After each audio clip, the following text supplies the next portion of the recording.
Hello, this is Fred Nwanko once again, coming to you from our studios in Chicago. Um, Today's topic is one that is very challenging for me. It's challenging in the sense that I really have to watch my words and make sure that my message is being delivered with the right tone.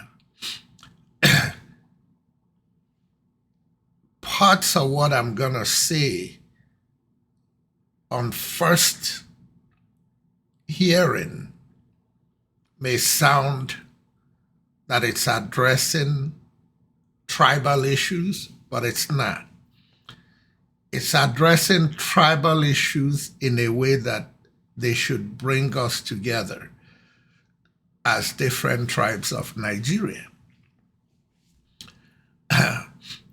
In the last few editions, if you guys notice, you'll see that I've decided to pitch my tent with the Peter Obi Baba Ahmed ticket for presidency. And I had a discussion on that matter with a friend of mine who happens to be from a different part of the country. I don't want to be specific. And he was saying that he was expecting that Bold Talk on LNTV will be balanced in the way we present the candidates. And I told him, I said, Bold Talk on LNTV will always be balanced. 2023 and the election coming up is beyond balance. You balance the discussion on 2023 if Peter Obi was running against Baba Ahmed and Yemi Osinbajo. Those are three Nigerians from different parts of the country that you could say you respect their integrity. Nobody is perfect. I'm sure some people may say, oh, this, but no. Peter Obi, Yemi Osinbajo, and Baba Ahmed are men with integrity. But when you have Peter Obi running against the people he's running against, among the candidates that are likely to make a lot of noise, and we have a Nigeria that is sliding desperately downwards and getting ready to come to an end if we don't rescue it, there's nothing to be balanced about. The only thing that needs to be balanced about is the balance that Peter Obi already created in picking Baba Ahmed as his running mate. But I also said to him, and I want to say to you, so that you see what my position is predicated on, is that it comes a time when a man has to take a stand. And in taking a stand, I choose to take a stand on the right side of history and lose, than take a side on the wrong side of history and win. Many Nigerians took a stand on the right side of history in 2015 and 2019 and lost. 7.5 years later and 3.5 years later, not a single person who took those positions is hanging their heads in embarrassment. But because they are civil people, or at least I am, I'm not saying I told you so, but I'm just saying this time around again, I'm going to take my place on the right side of history. And that brings me to my next topic. And before going into that next topic, it's important for me to differentiate between conservative Yorubas and progressive Yorubas, conservative Igbos and progressive Igbos, conservative Fulanis and progressive Fulanis, and all across the country. I have a question that I really want to ask of conservative Yorubas and conservative Fulanis and conservative Igbos. What are you scared of? What are you scared of in Peter Obi? A candidate with its antecedents is one that should be embraced by all. I'll start with the conservative Igbos. Even before Peter Obi came out to run, you already had all these haters in Igbo land going on national TV and punching as hard as they could to stop him. But go check history, and they are the same ones who leak out lies that supporters on the other side run with on social media. And none of those things are true. The only crime Peter Obi committed in Anambra State is that he was not giving anybody shishi. You had a bunch of Igbo leaders that call themselves quote unquote stakeholders that are used to governors coming in and sharing money with them just to have peace. And you had a guy who came in and said, no, I'm not going to do that. I'm going to protect the people's money. And these people were aggrieved. And all of a sudden, Peter Obi became their punching bag, telling all kinds of lies about him. They tried to stop his swearing in an election he won fair and clear. They swore in a different candidate. Peter Obi went to court and beat them.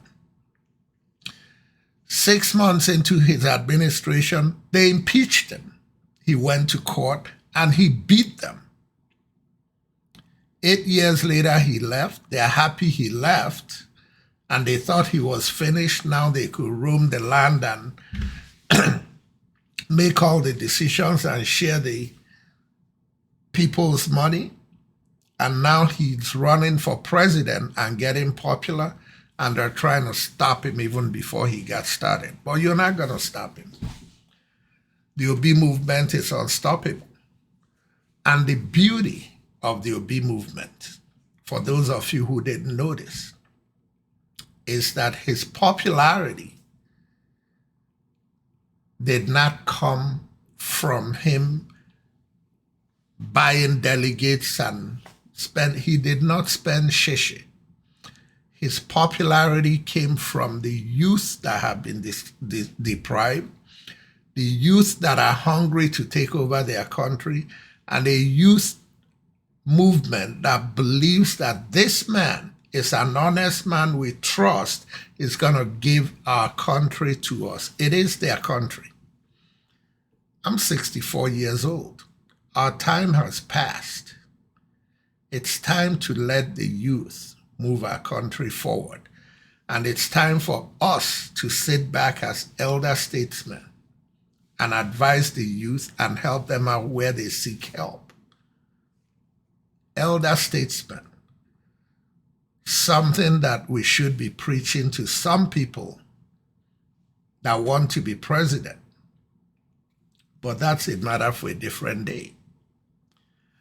And for the conservatives in Yoruba land, I ask you this.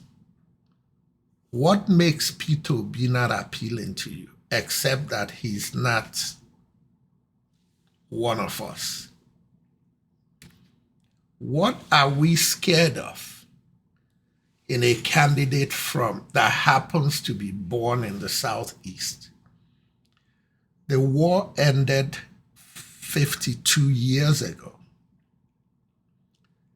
An Igbo man who is qualified to go to Asher Rock is going there to work for Nigeria, not to work for the Southeast. And he's also not going there with vengeance in his heart. There's nothing to be vengeful about. A war was fought. We disagreed. We lost. We came back into the fold. But between the conservative Yorubas and the conservative Fulanis, and yes, the conservative Igbos, you have done everything you can to put the obese of the world down. And now, with the blessing of the progressive Yorubas and progressive Fulanis and progressive Southerners and progressive Middle Belters, it seems that he may emerge as an unstoppable force. It's time to put your sword down. Put your guard down. Let's rescue our country with the right man.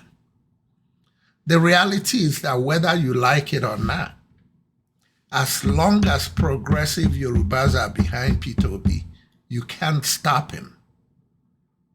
Look me in the eyes and believe me. The conservative Yorubas and the conservative Igbos and the conservative Fulanis and Hausas are not going to stop this movement. In your backyards, your youth are voting for Peter. You could brainwash them all you want, but they are tired of the brainwash.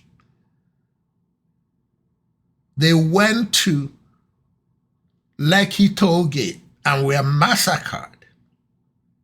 And hardly did any of you conservatives stand up and speak boldly and clearly in their defense. It was the progressive Yorubas and the progressive Fulanis and the progressive Middle Belters and the progressive Southerners and the progressive Igbos. Those were the ones who stood behind the youth, and the youth are not going to forget. And come 2023, the youth are with Peter Obi. And let me shock you. Your wives, for the most part, are with Peter Obi. You may intimidate them into not saying it in the house, but those women are tired of the chauvinistic men running our country down. The progressives and our women and our youth are taking this election, and you can't stop it. And for those of you who are still used to the status quo and just can't believe how this man out of nowhere will come out, guys, it's called a movement. Movements don't have structure. Stop this nonsense about they don't have a structure.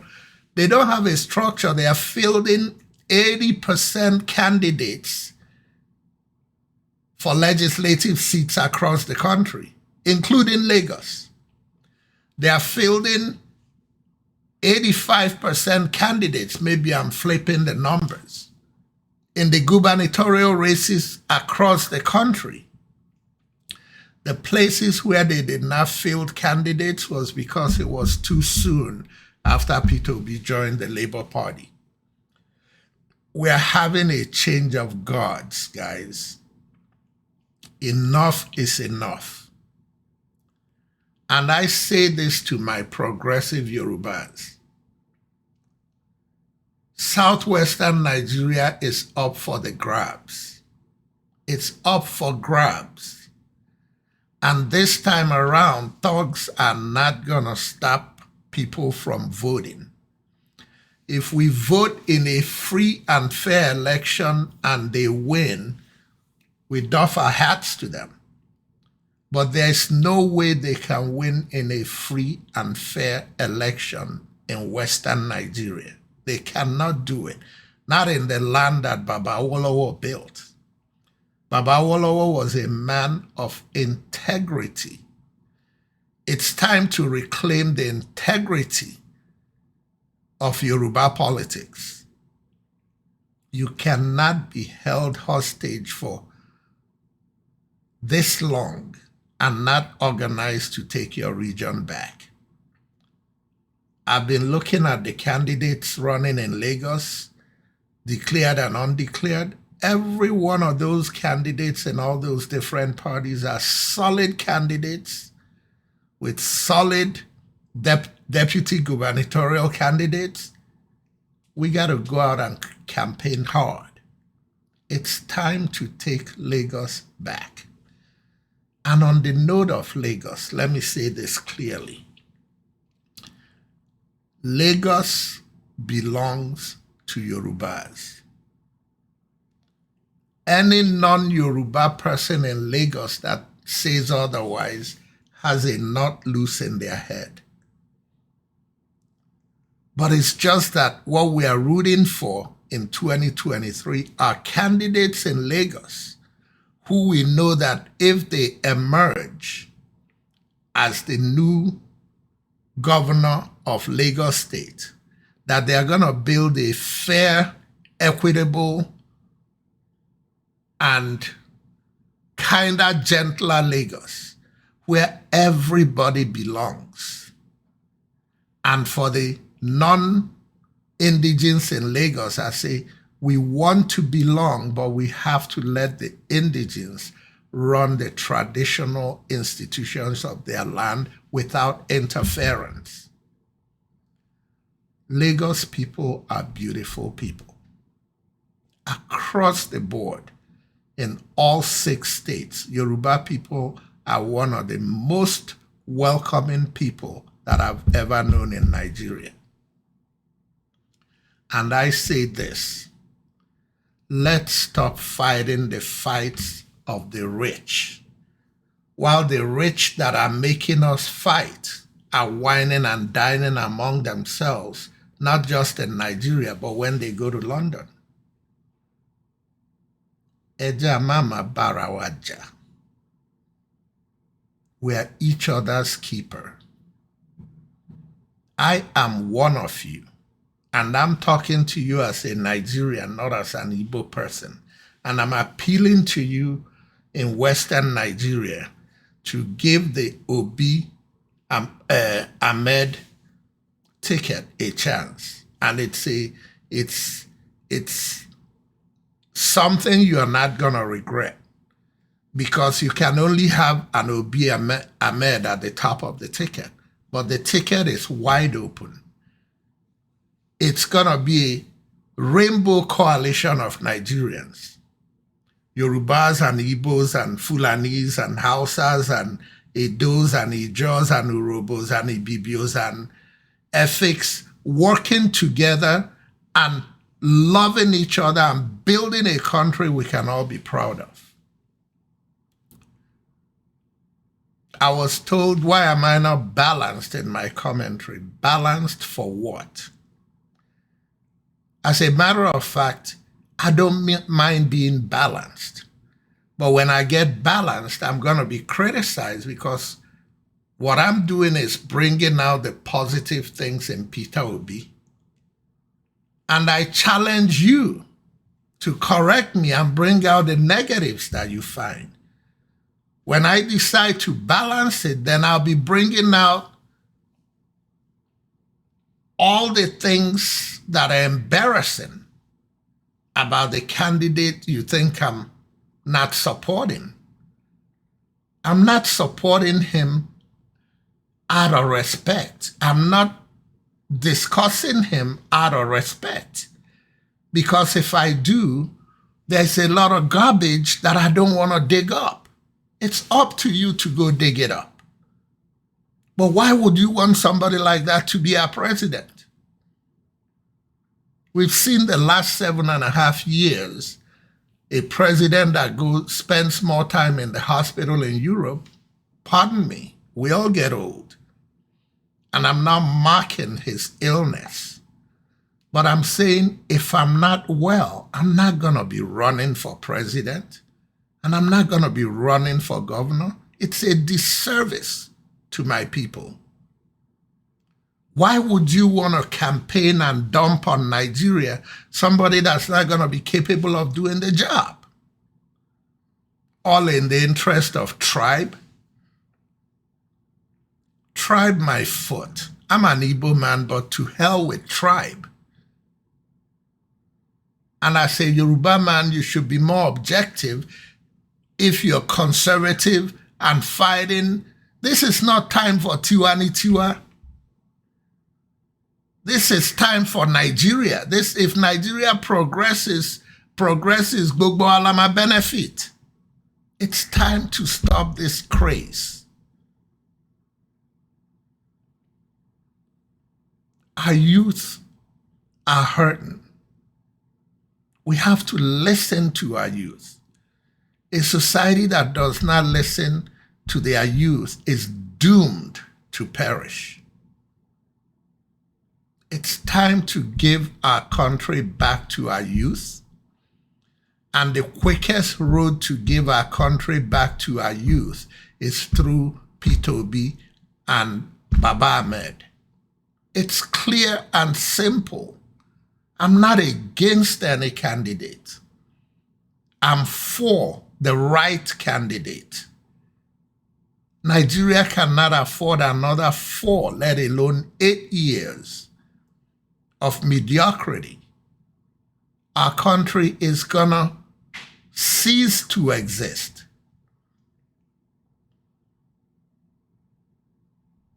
Bold talk on Allen TV is going to be on the right side of history.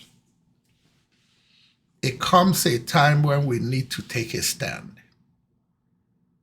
And I'm not against you if your stand is with another candidate. But let's cut out this thing about, let the better candidate win. Yeah, let the better candidate win. But don't be in the way. Let the better candidate win.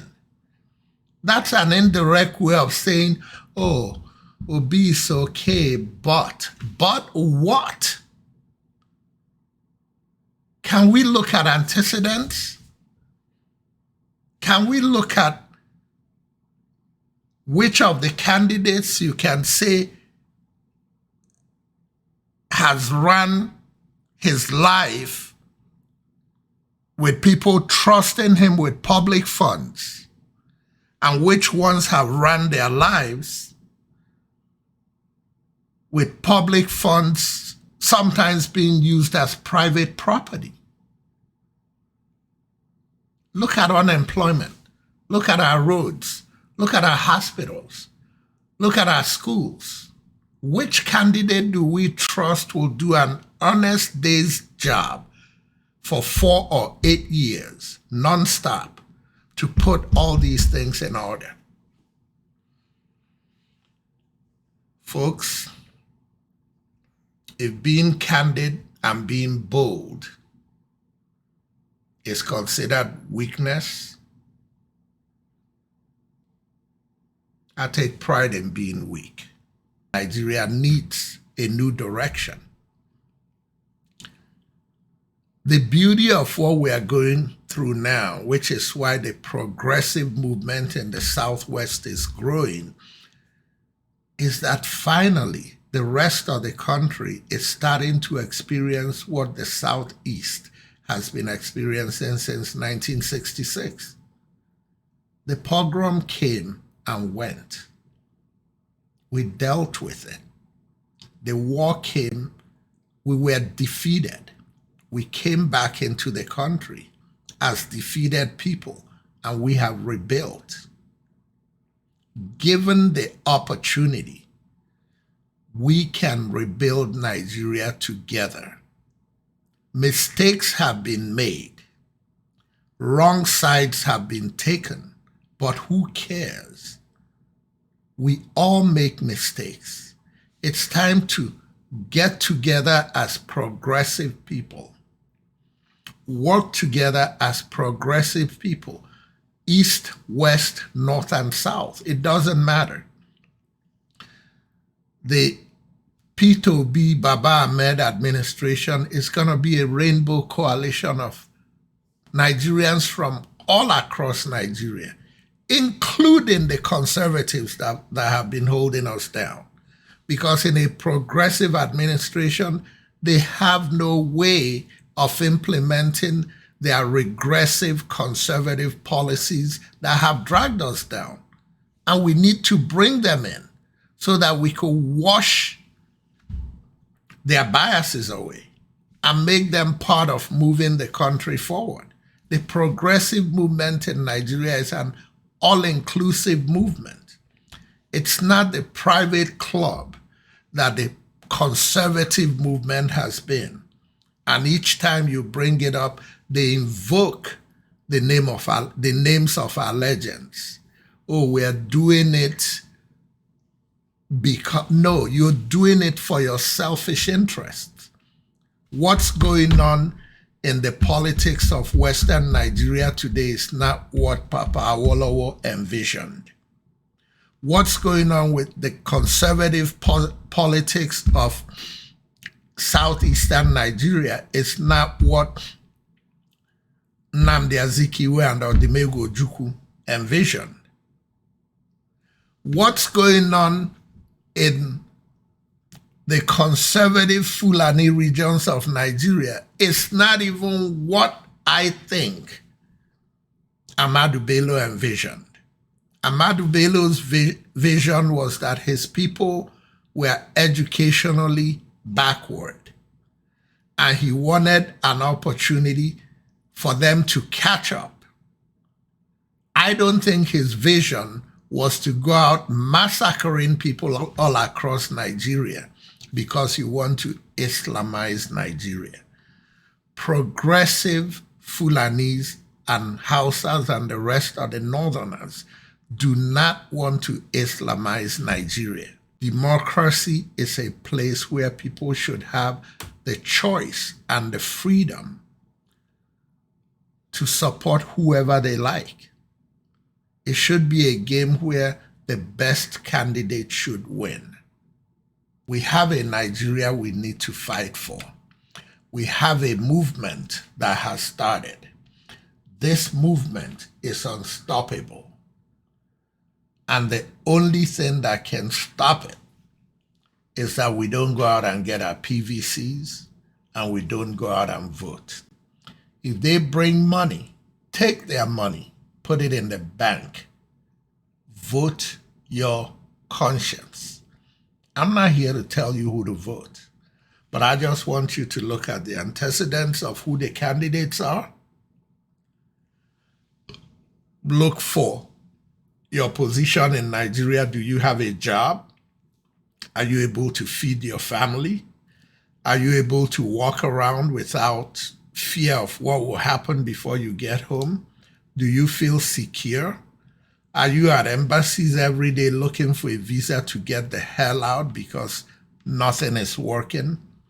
Would you like steady supply of electricity? Would you like steady supply of water? Would you like better roads? And who do you trust based on their history and their antecedents of how they've handled public funds in the past? Who do you trust that they'll take the funds available to start the process of taking 4 years or 8 years or 12 years or whatever it takes, day by day, one progress at a time, to start moving our country into the civilized world? It is your choice. But please, let's go out and get our PVCs. Let's vote our conscience.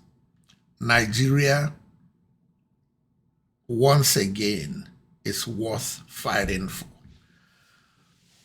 Many tell me that they are worried about the things I say on my commentary. I'm not going to lie to you. I too am worried. However, I strongly believe that our country is worth fighting for.